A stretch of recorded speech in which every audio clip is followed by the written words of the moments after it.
Tuhan bersamamu dan bersama rohmu. Inilah Injil suci menurut Matius.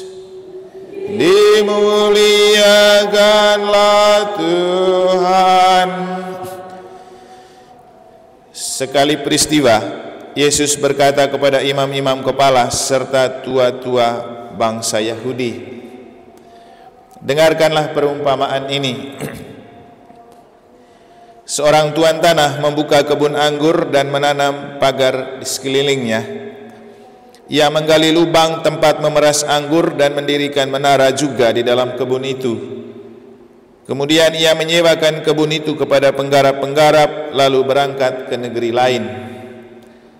Ketika hampir musim petik tiba, ia menyuruh hamba-hambanya kepada penggarap-penggarap itu untuk menerima hasil yang menjadi bagiannya.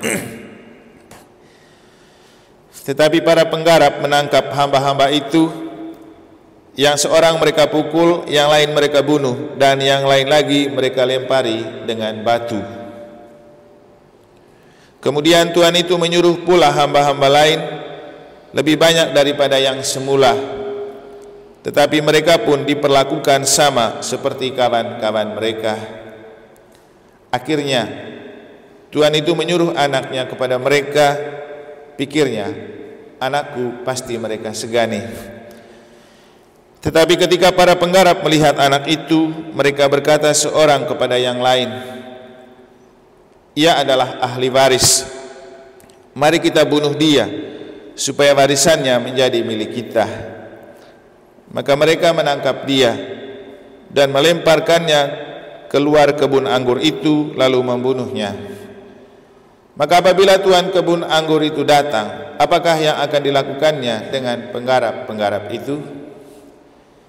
Kata imam-imam kepala dan tua-tua itu kepada Yesus, ia akan membinasakan orang-orang jahat itu, dan kebun anggurnya akan disewakannya kepada penggarap-penggarap lain yang akan menyerahkan hasil kepadanya pada waktunya. Kata Yesus kepada mereka, belum pernahkah kamu baca dalam kitab suci, batu yang dibuang oleh tukang-tukang bangunan telah menjadi batu penjuru?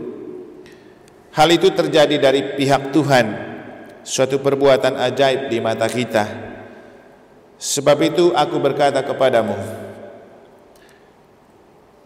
kerajaan Allah akan diambil daripadamu dan akan diberikan kepada suatu bangsa yang akan menghasilkan buah kerajaan itu."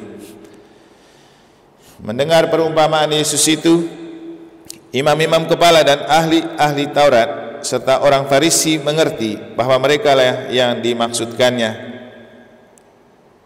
Maka mereka berusaha menangkap dia, tetapi mereka takut kepada orang banyak, karena orang banyak itu menganggap Yesus nabi.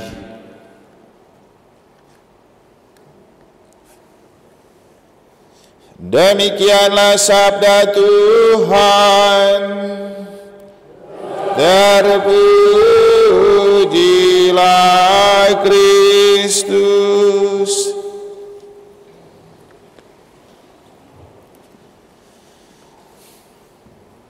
Para suster dan Bapak Ibu saudara-saudari, adik-adik dan anak-anak sekalian yang saya kasih dalam Tuhan, kita semua pasti ingin disayangi. Namun tidak semua rasa sayang itu mengasihkan, kadang-kadang menyakitkan, dan memang lebih sering menyakitkan. Terus ketika kita merasa disakiti karena disayangi, apa yang harus kita lakukan? Inilah yang coba kita maknai dari bacaan suci yang telah kita dengar. Pertama, Yusuf adalah anak bungsu yang sangat disayangi oleh Israel, bapaknya. Tapi itu yang membuat dia tidak disukai oleh saudara-saudaranya. Dalam bacaan pertama kita mendengar bagaimana dia kemudian hendak dibunuh. Tetapi sejahat-jahatnya kita merencanakan kejahatan kepada orang, kalau Tuhan sudah ada di pihak orang itu, pasti selalu ada cara untuk diselamatkan. Maka hal pertama yang dilakukan untuk kita tetap merasa disayangi walaupun disakiti karena disayangi adalah percayakan diri kepada Tuhan, percaya pada rencana terindah Tuhan untuk hidup kita. Karena apapun bentuk rasa sakit yang kita alami karena kita disayangi oleh Tuhan, itu adalah jalan menuju keajaiban. Karena itu yang kita lakukan pertama, ingatlah akan karya-karya ajaib Tuhan. Itu yang ditulis oleh referen Mazmur. Ingatlah akan karya-karya ajaib Tuhan. Keajaiban apa pertama yang dilakukan untuk kita oleh Tuhan? Pertama, kita diciptakan, kita dilahirkan, dan kita hidup adalah sebuah keajaiban. Karena tidak mudah itu manusia tercipta dan terlahir ke dunia, apalagi hidup dengan bertahan lama. Maka ketika kita menemukan diri masih hidup, itu adalah sebuah keajaiban utama dari Tuhan. Karena kalau Tuhan mencabut nyawa kita, untuk apa kehidupan itu? Pasti kita tidak ada gunanya lagi. Yang kedua, yang harus kita lakukan adalah percaya bahwa apapun yang menyakitkan, karena kita disayangi, coba lihat itu sebagai jalan salib. Kata-kata menarik di perhentian ke-12 tadi itu ketika diungkapkan bahwa jalan salib adalah jalan bahagia. Karena memang tidak ada derita tanpa arti bagi orang yang percaya. Dan salib selalu menjadi cara Tuhan untuk memberikan keajaiban dan kemuliaan untuk membahagiakan kita. Nah, inilah yang mau dilukiskan dari Injil ketika Yesus menyampaikan sebuah perumpamaan tentang seorang yang mempunyai kebun anggur, lalu disuruh orang menggarap, dan ketika mau musim panen, ia menyuruh hamba-hambanya untuk meminta hasil. Tapi di sana oleh penggarap-penggarap malah hamba-hamba itu dibunuh. Bahwa cerita itu mau menunjukkan Yesus yang diutus oleh Bapa sebagai seorang penggarap kebun anggur Bapa di dunia.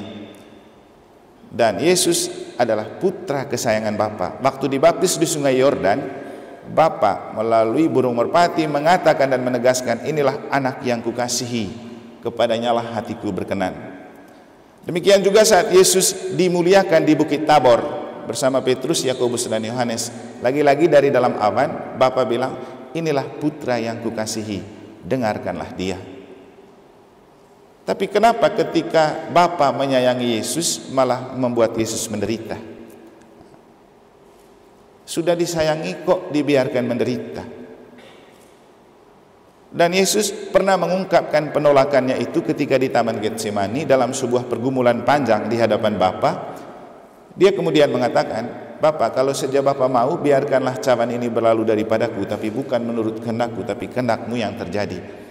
Karena disitulah Bapa membeberkan rencana Bapa untuk menyelamatkan dunia melalui derita dan salib. Nah, setelah Yesus mengatakan seperti itu kan, ya, Bapa sudah mengatakan ini proyek yang harus kamu lakukan. Maka besoknya Yesus ditangkap, diadili, memanggul salib sampai ke Golgota.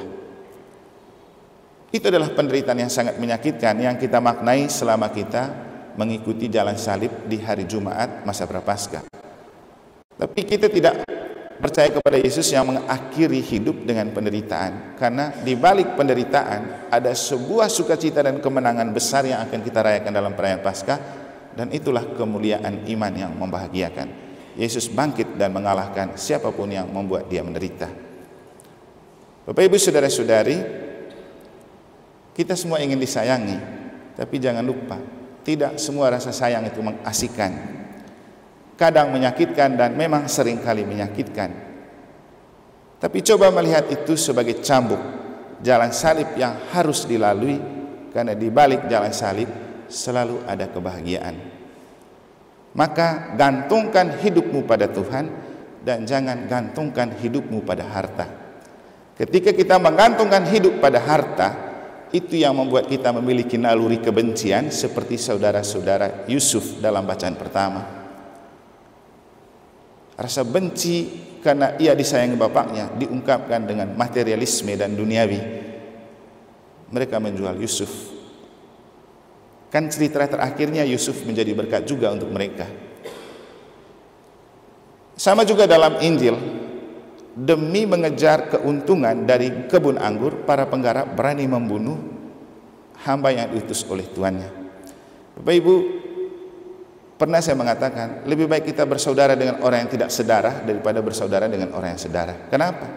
Perang merebut harta selalu terjadi dalam saudara-saudara, yang membuat mereka tidak baku omong bertahun-tahun, saling membenci, saling membicarakan, dan bisa juga saling membunuh demi harta. Orang tidak ingat ini saudara saya, ini sedarah dengan saya. Kalau sudah rebut rumah, rebut warisan, rebut kekayaan. Hari Minggu saya didatangi oleh seorang pegawai notaris. Dia menyampaikan dia disuruh oleh bosnya untuk menandatangani sebuah surat sertifikat tanah kayaknya dari salah satu umat di negara yang tidak perlu saya sebutkan namanya. Lalu saya bilang, apa hubungannya dengan saya sebagai pastor? Bilang, katanya minta rekomendasi dari pastor Peruki. Saya bilang, tidak. Dari kitab sucinya memang Yesus sudah bilang, ketika ada yang meminta Yesus supaya membagi warisan, Yesus bilang apa? Tidak ada hubungannya dengan saya. Kamu yang punya warisanku, saya yang membagi. Nah, tadi datang lagi bosnya untuk meminta tanda tangan. Saya bilang, sorry, saya tidak bisa menandatangani, itu harta orang. Besok-besok ada masalah hukum, saya yang menandatangani juga ikut terseret. Dan saya tidak mau ikut campur harta orang. Dan saya tidak datang untuk mengurusi harta. Saya datang untuk harta kerajaan Allah. Kecuali kalau tanah itu ada hubungan dengan gereja, entah diberikan ke gereja atau gereja punya berhubungan dengan dia, saya tanda tangan. Tapi kalau tidak, apa urusan saya dengan itu? Itu aturan dari pemerintah Romo. Tidak peduli dengan aturan pemerintah. Tapi saya tidak mau terlibat dengan urusan harta orang. Bapak Ibu, harta akan membuat kita membenci saudara. Harta akan membuat kita kehilangan kasih sayang dan akan mengubah kasih sayang menjadi kebencian. Maka jadikan Tuhan sebagai hartamu, karena di tangan Allah kita adalah harta yang paling istimewa. Semoga Tuhan memberkati.